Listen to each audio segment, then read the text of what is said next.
My name is Wendie Teppett.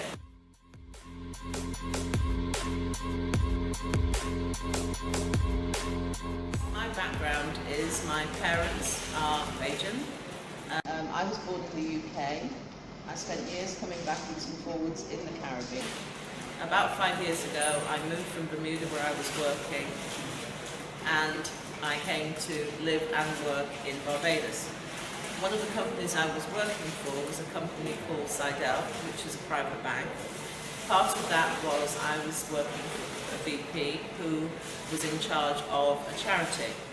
The charity would raise money and then they would distribute the money throughout various organisations in Barbados.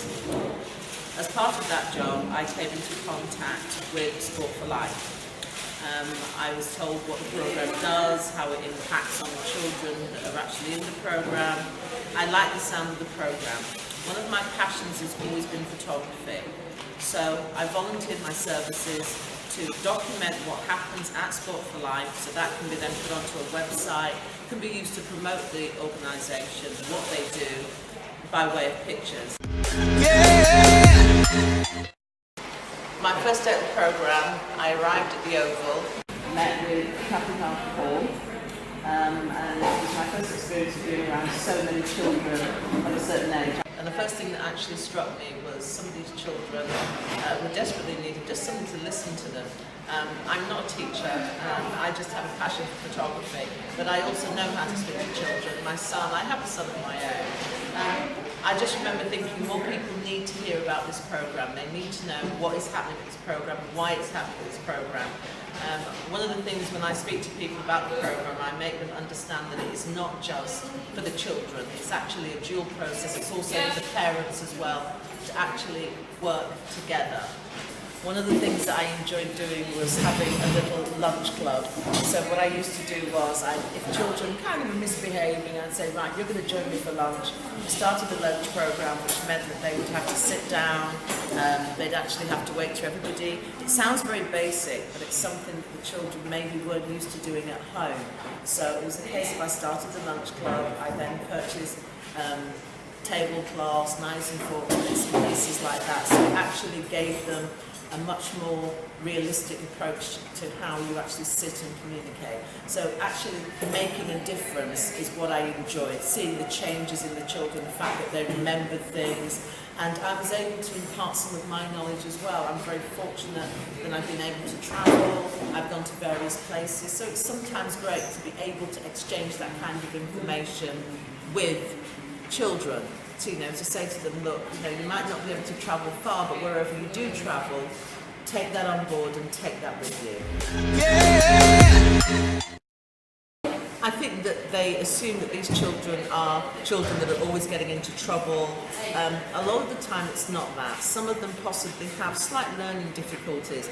And by that I don't mean that they can't read or can't write. They just might not learn as quickly as other children do, which obviously in a school environment that gives them a slight disadvantage. Here it means that we have facilitators in cases, a lot of the cases we have teachers that are able to give them a little bit of guidance. The programme runs along the same lines as school does, so it runs on the curriculum. So it means that the children actually, if they learn something in English in here, it means they can take that with them to school. So it's not a programme for naughty children, so to speak. These are children that just need a little bit more help, possibly in English, in their maths, also in their social studies. They also get to learn to use computers as opposed to just using a phone where you're taking photographs. They're learning the basics of how to use a computer. As I said, we're in an age now where children are much more grown up because they're much more exposed to things that they see and they hear. Back in my day, a 12-year-old now is definitely not a 12-year-old as I was a 12-year-old. So asking the question, the misconception that they have is that these children are problem children. They just need a little bit of extra help. They just need a little bit of extra guidance. And of course, with the programme, they also get to learn about physical education, how important that is, but also we give them lunch as well. So within that, you can teach them etiquette.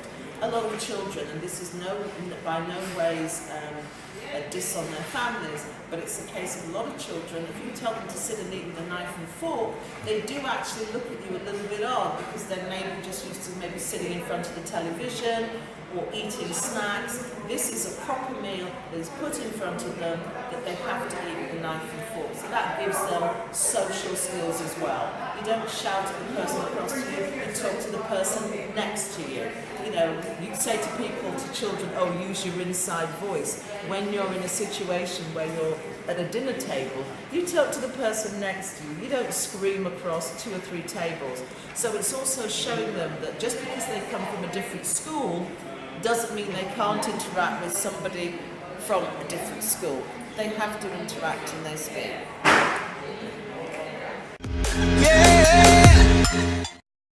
I used to be facilitator here, but I do come back on vacation, and I do enjoy coming back to seeing the children, seeing how the program is progressing, wherever possible, to try and help raise funds, because it is a worthwhile program. And I tell everybody, I used to enjoy going out on Friday nights, but I didn't, because I wanted to hang with the cool kids on a Saturday, and that's what I still like doing when I come back.